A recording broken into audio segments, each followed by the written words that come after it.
Pat Benatar said, love is a battlefield.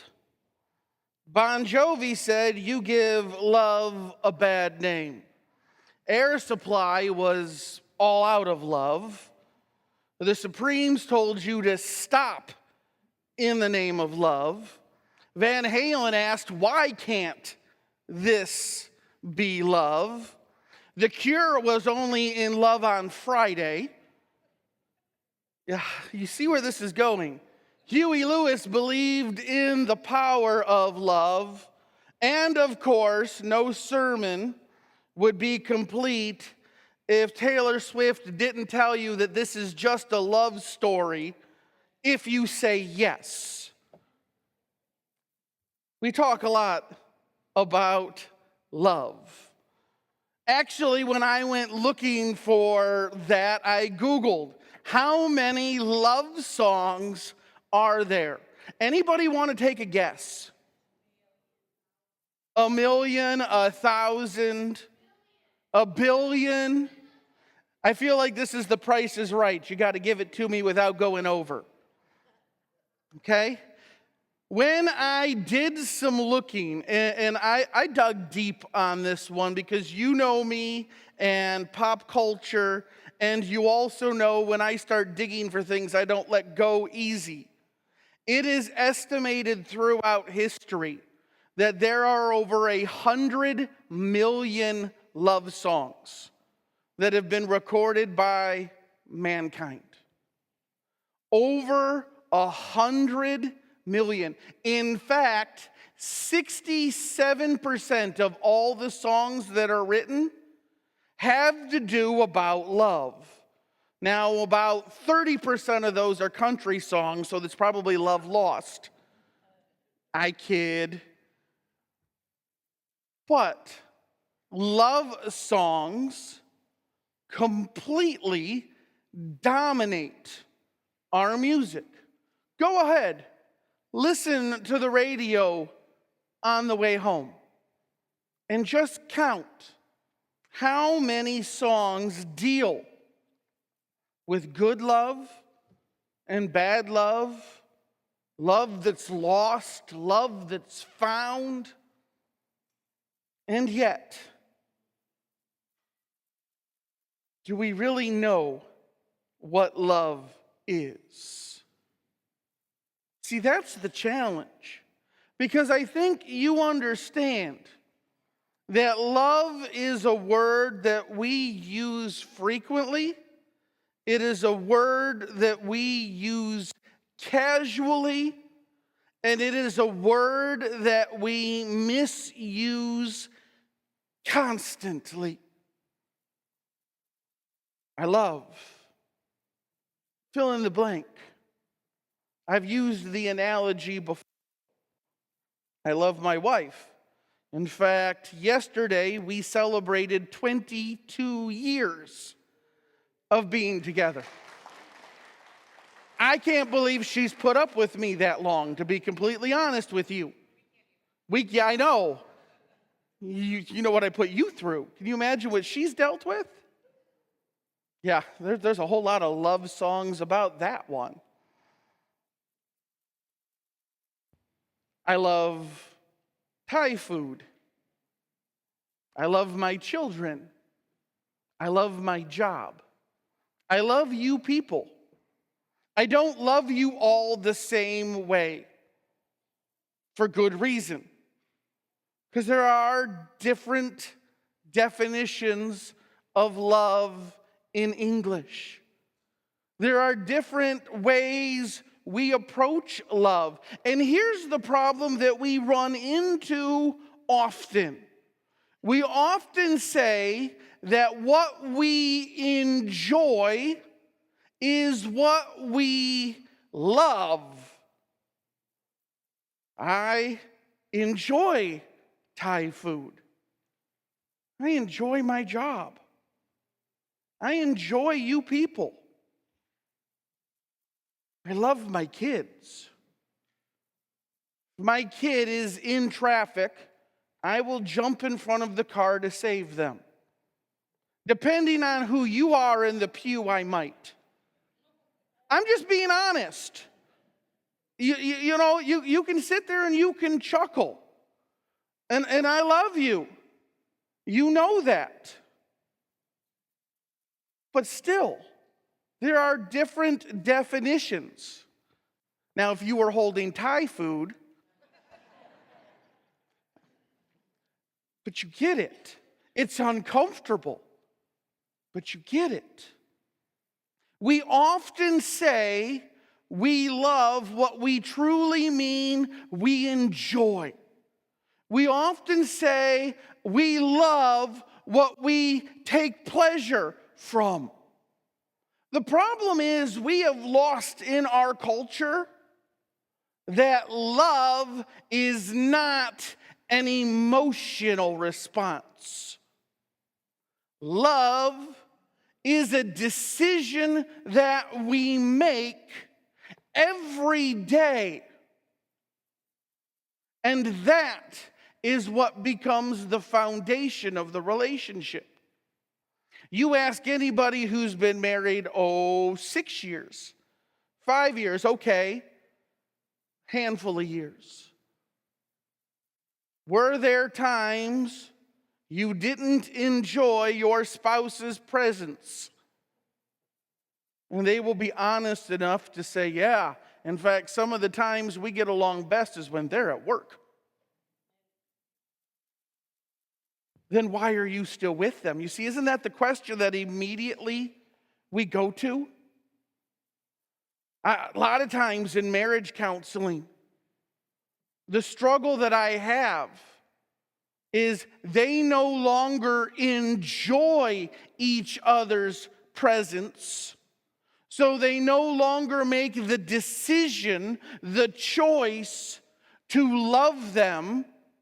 And so now they think that they can do better. So if I could just find somebody who I enjoy, that's love. Or as Elton John put it, can you feel the love tonight? If not, well, it's time to move on. Because that's what we take love as. Love's just an emotion. It can't be just an emotion. I want you to stop and look in Leviticus, the very last verse that is there. Well, let's take the last paragraph. You shall not take vengeance or bear a grudge against the sons of your own people, okay? But you shall love your neighbor as yourself. You shall. That's a command. Well, God, you can't order me to love somebody. After all, you can't help who you love. After all, love is love, and it just happens. And I can't help it if I love this person and don't love that person. Wait, no. God orders. You shall. You know what that means? You have a choice in this. This isn't just a chemical response. Oh, the chemical response is what you like. The chemical response is what gives you joy. The chemical response is, oh, this makes me feel good. But real love is not found in the good feelings. Real love is found in the certainty that the relationship will endure the period of struggle that it's in. Real love is defined not by what it gives you, but by what it gets you through. Real love becomes what holds you together more than what lifts you up and makes you feel good. And you know this. It's not reinforced in our culture or many cultures, but you know this. And so when God says, I'm going to give you a book on love,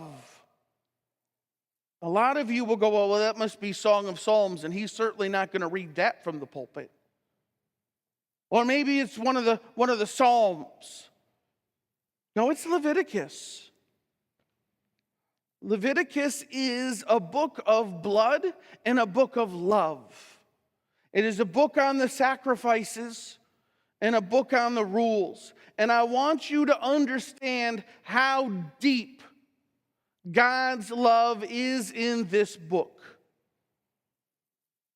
Well, how can it be a book of love when it's just a book of rules? Exactly. The Bible says God disciplines those whom he loves. And you know what love does? Love establishes rules. Love sets a standard. If I looked at my wife and said, I don't care what you do or who you do it with or why you do it, and I remove all of the standards from her, do I love her? If I look at my children and say, I don't care what grades you get in school. In fact, I don't even care if you go to school and you want a diet of junk food, that's fine by me. Hot and Ready's from Little Caesar are cheaper than salads. Yeah. Is that love? Stay up as late as you want. It doesn't matter what you have going tomorrow. You don't want to go to work? Don't go to work. Is that love? But I'm agreeing with them. And society mistakes love for agreement. The book of Leviticus is a book of rules. But why are rules put in place? Especially by parents. Out of love. You see the rules that are laid out here. When you reap your harvest, leave some in the field. Why? Because there are poor out there. And there are travelers out there. And there are individuals out there who are in a position where they will depend on your hospitality and your generosity. Why do you do this? The very next verse. Because I am the Lord your God. Now connect that to the letters of 1 John, where he says, God is love. You shall not steal. You will not deal falsely. You will not lie to one another. There's another one of those that just pops up. My wife walks in after 22 years of marriage and she's wearing a hideous dress. And she says, how do I look? Do you want the easy answer, the husband answer, or the truth? Well, what's the easy answer? You look great, honey. What's the husband answer? Yeah, I'd put something else on. What's the truth? I'm a guy and I really don't care.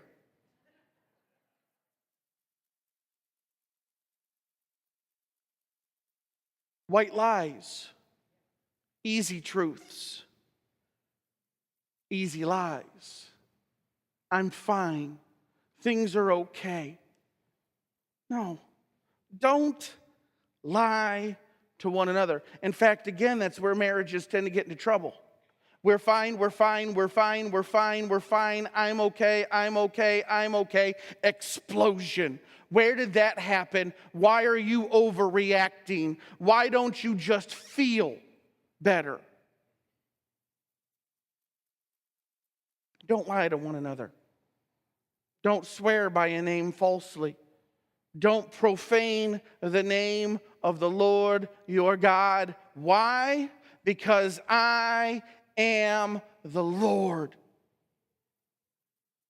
And God is love. You shall not oppress your neighbor or rob him. You will not keep the wages any longer than you have to. You will give them what is due. You will not curse the deaf just because they can't hear you. By the way, I know you sit there and go, curse the deaf. Who does that? No. Take this further. You'll talk a lot of smack when the boss ain't in the room, won't you? Around that water cooler, oh, it's fair game to talk about him. I hit a nerve there. You were talking about the pastor out in the parking lot. You'll do those things. Everybody's brave when the internet stands between you and the person you're bad talking, doesn't it? I always laughed. One of my favorite quotes, and I can't remember who said it because you know me, I do these things off the cuff sometimes. But if they ever created a device that could punch you through the computer, you would watch a lot of the bad mouthing stop. We've removed the consequences.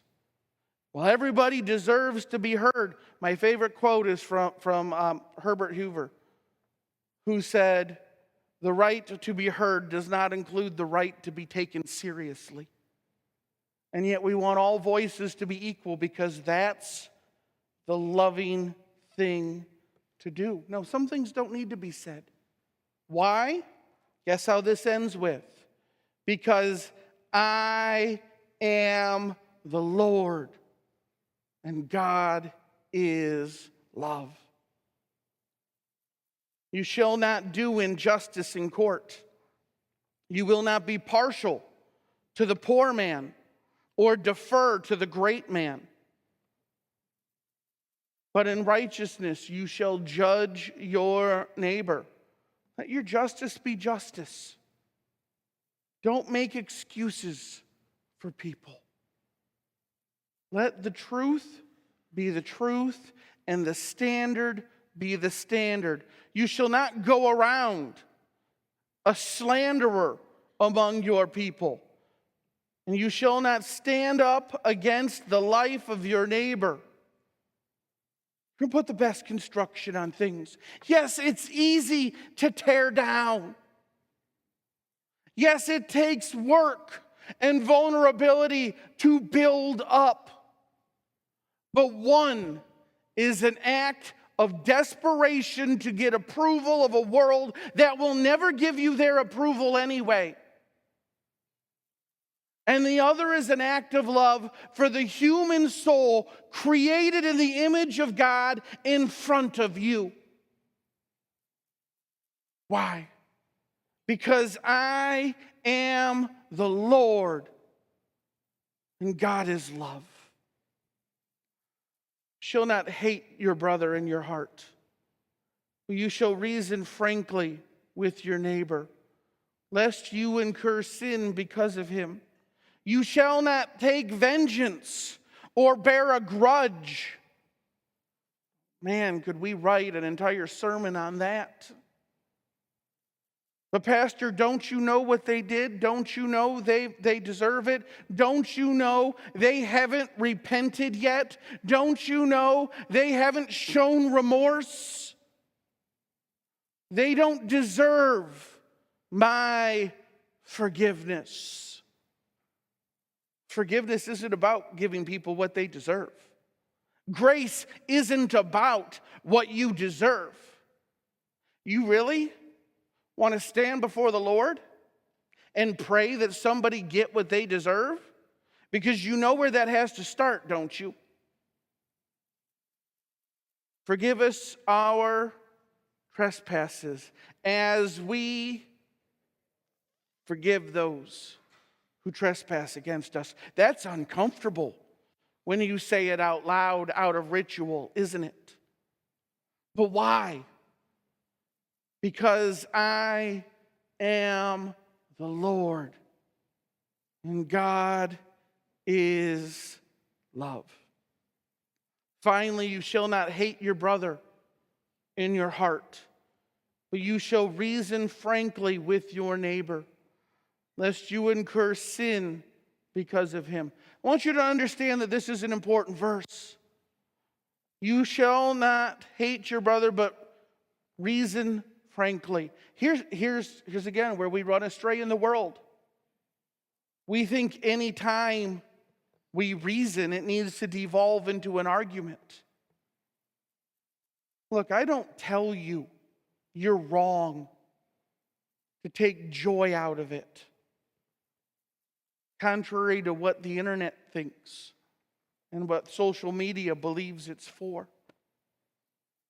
I speak the truth in love.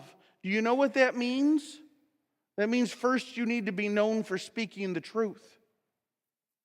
You can't do that if you're gossiping and slandering and nitpicking. Second, people need to understand the standard you're using, and you need to live true to that standard. That's hard because people are watching. I'm so glad I was a teenager of the 90s before they put cameras on cell phones. I'm so glad that most of my life is not recorded. And yet I'll admit, I'm terrified. Do you know how many hours of me exist on YouTube? My grandkids and my great-grandkids will be able to look back and be bored by these sermons just like you.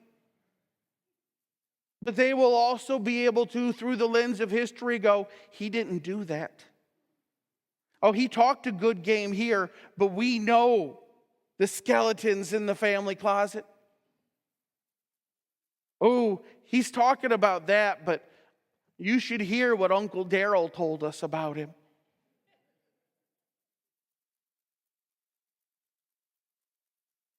It's that hypocrisy that ruins you.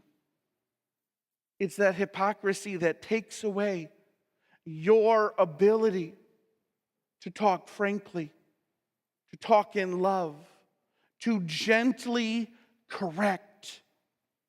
And there are hard issues out there, my friends, and you know it.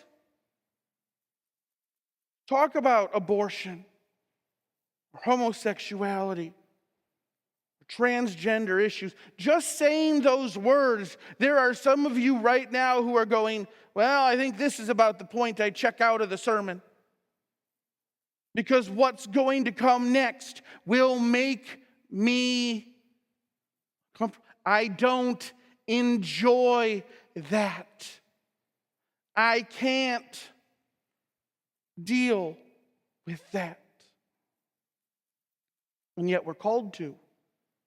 Because that person, that individual, that child is made in the image of the Lord your God. And you are called to deal with them in love. Again, you got to tell them the truth. You got to remind them there's a standard. Love does not mean do whatever you want. Love means realize that there's somebody who cares deeply for you, so much so he died for you. Which brings us to the last point, my friends. And this is the most important part. None of these verses, nothing that I've just said for the last 22 minutes means anything if you don't want to give God the authority that's due to him. That means all his words, all his commands, all his works. Well, you know what? I believe that God is right here, but he's just old-fashioned there. No, it doesn't work that way. You've had those moments with your parents. You get it. Your parents tell you when your curfew is, and you spend the rest of your childhood trying to show them that that curfew is wrong and that you can handle more. You're told you shouldn't do this, watch that. And as soon as you go over to a friend's house, what are you doing? Well, I don't recognize that. They have no authority here. Different house, different rules. Come on, we've all used these things. Well, yeah, that's the way the boss wants it done, but he ain't here right now, and I'm paid for the results. God is not to be toyed with. He is the Lord. You cannot say on Sunday, Lord, you are my God, and then Monday through Saturday live as if that's not true. Well, I don't enjoy that. I know. But love is a choice. But I don't like those rules. I know. But love is a choice. But I'm not sure it's worth it. Then look to the cross. Because it was a choice for him to lay on that cross. It was a choice for those nails to be placed in his hand. It was a choice to endure the mocking. Do you realize when they said, why don't you get off that cross? He could. And what would have happened? I am the Lord, and God is love.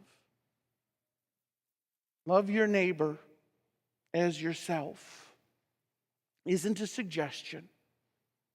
It isn't an emotion. It's a choice. And my friends, it's a choice that has a lot of power because they will know we are Christians by our love. And how do we do that? Then we remember, by remembering that God so loved the world that he gave. Yeah, that's love. So the next time somebody looks at you and says, I want to know what love is, now you have an answer. But more than an answer, I pray you have an action to go with it. God doesn't need your good works, as Luther said. Your neighbor does. And the greatest gift that you could give anybody this week is allowing them to see the Lord, your God, through your heart. In his name, in his grace, in his peace, and in his mercy. Amen.